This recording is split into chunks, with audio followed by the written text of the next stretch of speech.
The rain poured heavily that evening, each drop striking the mansion's glass windows like soft tears of heaven. Inside, silence ruled, not the comforting kind, but the haunting quiet that weighed on hearts.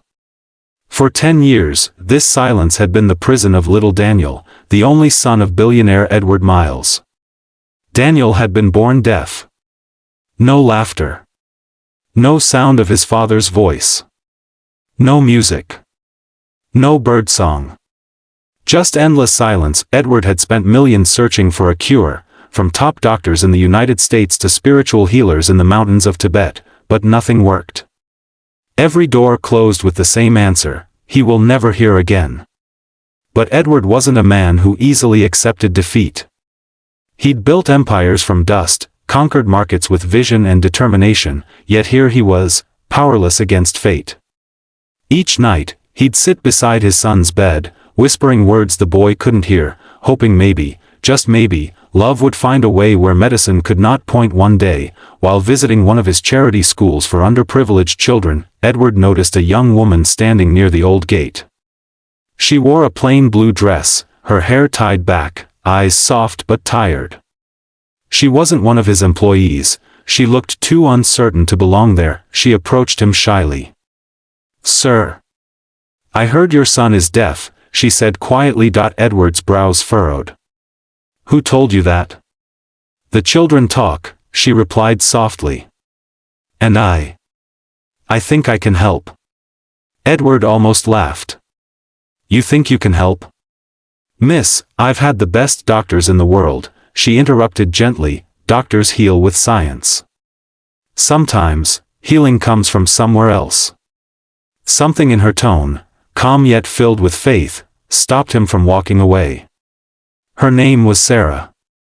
She was a volunteer teacher at a nearby orphanage, known for helping children with disabilities through music therapy. "Music?" Edward repeated, half in disbelief. "He can't hear a single note." Sarah smiled. "But he can feel it." Against his better judgment, Edward agreed to let her meet Daniel. That evening, she came to the mansion, carrying nothing but a small old music box. It looked fragile, like it had seen better days, but she handled it with care as if it were something sacred. Daniel sat on his bed, building a Lego castle, unaware of her presence. Sarah knelt beside him and tapped his shoulder softly. The boy turned, his blue eyes distant yet curious. She smiled and placed a hand over her heart, then pointed at him. He tilted his head, confused. Edward watched, ready to stop her if this turned into another empty promise. Sarah opened the music box and wound it up. The soft, delicate melody filled the air, but Daniel couldn't hear it. Instead, she took his small hands and placed them over the wooden box. "Feel it," she whispered. Daniel's fingers trembled as the vibrations traveled through the box into his skin. His eyes widened. Something flickered inside him, a spark, a strange awareness he couldn't explain. His heart raced. Sarah began humming softly, and though he couldn't hear, he felt the rhythm of her voice through the vibrations. Edward stood frozen, his eyes wet.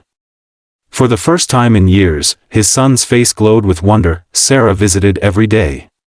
Each session was different. She'd bring instruments, teach Daniel to sense beats through the floor, and even use light signals to match sound vibrations. Slowly, his brain began connecting touch with tone, rhythm with emotion. 3 months passed, and Daniel changed. He laughed more, smiled often, and his eyes, once distant, now shone with life.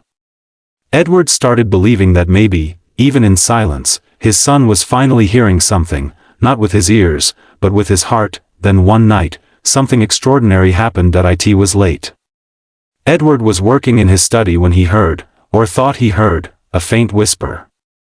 "Dad," he froze. His pen fell. He turned toward the doorway where Daniel stood, trembling. "Daniel?" Edward whispered, afraid to believe it. "Dad," the boy repeated, tears running down his cheeks. "I hear you." The world stopped. Edward ran to him, kneeling, holding his son's face. "Say that again."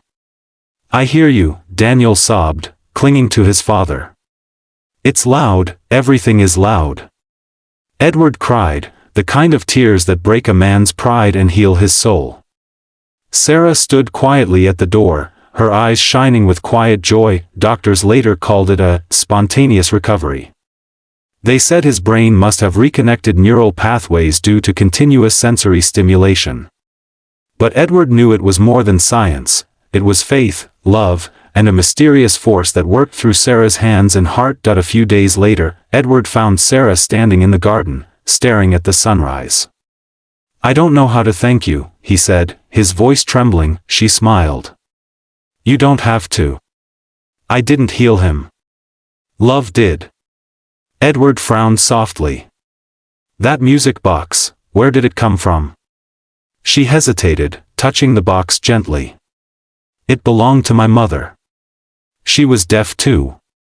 But one day, after years of silence, she heard again, just like Daniel." Tears filled Edward's eyes. "Then this, it's not magic," Sarah said with a faint smile. "It's memory. Sometimes, miracles are just love taking form." From that day on, Edward funded dozens of centers for children with hearing impairments, all in Sarah's name. Daniel grew stronger each day, learning music, laughter, and speech. And every night, before bed, he'd wind up that same music box, close his eyes, and whisper, "Thank you." Years later, when Daniel became a musician, he stood before a large audience and said, "Once, I lived in silence. But then someone taught me that love can be louder than any sound." I dedicate this song to her. As the first notes played, Sarah smiled from the front row, clutching that old, mysterious box, the one that had pulled the impossible from the depths of hope, and in that moment, the mansion that once echoed with silence now overflowed with music, laughter, and the miracle of a boy who could finally hear the sound of love.